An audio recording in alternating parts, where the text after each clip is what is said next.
Cities across the planet are becoming hotter than they have ever been, and a significant part of that heat is not just coming from above, but from the ocean below and beyond. As marine heat waves intensify and oceanic heat release drives global temperature spikes, coastal cities find themselves on the front lines of a new kind of climate emergency. The heat does not stop at the shoreline. It radiates inland, trapped by concrete, glass, and steel. For millions living in densely packed urban areas, this means nights that never cool, air that becomes thick and suffocating, and daily routines increasingly shaped by the search for relief. Protecting vulnerable populations from ocean-driven heat has become a defining test of modern urban resilience, and failure is not an option, because heat is now the world's most lethal natural hazard. In many cities, the danger is silent but relentless. Heat does not cause buildings to collapse or flood streets. It kills invisibly.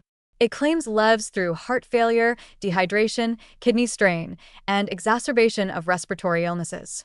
It worsens air pollution, increases hospital admissions, and pushes fragile healthcare systems to the edge.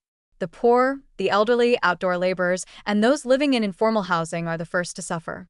A heat wave amplified by oceanic feedback can push temperatures into ranges where survival without air conditioning becomes impossible. Yet in many parts of the world, power grids are already fragile, water supplies unreliable, and medical care scarce. In this context, urban adaptation is not just about comfort, it is about averting mass mortality. Some cities are beginning to fight back, though the battle is uphill. Urban planners are now treating heat as a structural design problem rather than a seasonal inconvenience. Reflective roofing, cool pavements, and lighter-colored building materials are being deployed to reduce surface heat absorption. Trees and vegetation are returning to streets once stripped bare for traffic expansion. Shade, once considered aesthetic, is now infrastructure. In places like Singapore and Barcelona, vertical greenery, living walls, and rooftop gardens are cooling entire neighborhoods while absorbing excess carbon dioxide. The science behind these projects is direct. Every square meter of green cover can lower local temperatures by several degrees and protect human skin, lungs, and hearts from the punishing heat of the new climate. But these measures require more than technology.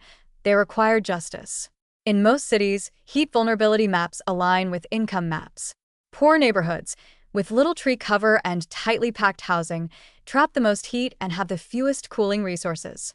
Wealthier areas enjoy parks, air conditioning, and reliable energy. Urban adaptation that ignores this imbalance risks deepening inequality. The next generation of city planning must prioritize cooling for those who cannot afford it, installing community cooling centers, ensuring access to shaded transport routes, and subsidizing household insulation or efficient fans. Without deliberate equity, adaptation becomes a privilege, and the poorest will continue to die first in every heat wave.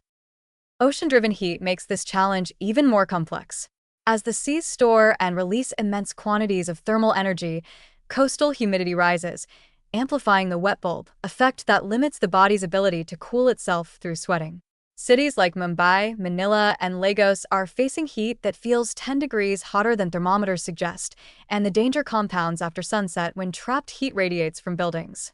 Here, conventional cooling technologies are not enough. Urban design must evolve toward water-sensitive planning, integrating evaporative cooling ponds, reflective canals, and coastal breezeways that channel ocean air inland. These features, once considered luxury amenities, may soon be life-saving interventions.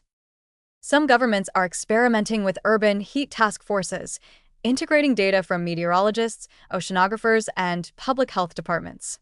When ocean temperature anomalies appear, city officials can receive early warnings of upcoming heat surges, giving them days to activate emergency cooling shelters, alert hospitals, and coordinate outreach to at-risk populations. In France and Japan, such systems have already saved lives by triggering rapid community responses before heat waves peak. The key is speed and communication, knowing that a marine heat wave in the Pacific can mean a human heat crisis weeks later on land, and acting before the body count rises. However, these successes remain exceptions, not the rule. Many cities continue to treat heat as an inconvenience rather than an existential threat. Building codes still favor heat-absorbing materials. Public spaces remain treeless. Air conditioning, often seen as the only defense, further strains electrical grids and pumps more heat outdoors, worsening the very crisis it tries to solve. Meanwhile, ocean-driven warming continues to intensify, meaning each summer will test urban infrastructure harder than the last. The heat islands that once made downtowns uncomfortable are becoming death traps under global warming's magnifying glass. The warning signs are already visible. In recent years, thousands have died in urban heatwaves from Phoenix to Paris to Karachi. Many of these victims died alone, elderly, poor, forgotten, trapped in stifling apartments without ventilation. These are not natural deaths, they are policy failures. When a city ignores the signals coming from the ocean, when it fails to prepare for the heat stored beneath its horizon, it condemns its most vulnerable citizens to die silently. And those numbers will rise exponentially as marine heat anomalies intensify. What cities must now understand is that adapting to ocean-driven heat is not a temporary emergency measure, but a permanent new mode of existence. Every urban design, every zoning decision, every new building must account for a world where 40 degrees Celsius days and 30 degrees Celsius nights are normal. Cooling infrastructure must be as fundamental as sewage or electricity. Hospitals, schools, and transport systems must be built for temperatures that would once have seemed unthinkable. And the dialogue between ocean science and city governance must become constant. The sea is no longer a distant force. It is a living engine shaping the air we breathe and the heat we endure. If cities fail to adapt, they will not just become uncomfortable, they will become uninhabitable for the poorest, the elderly, and the sick. The rising heat from the ocean will not care about borders or development levels. It will test the resilience of every system, every neighborhood, every body. But with foresight and justice-centered adaptation, cities can turn this crisis into a transformation, redesigning themselves into refuges of shade, airflow, and survival. The race is not against each other. It is against the rising temperature of the world's oceans.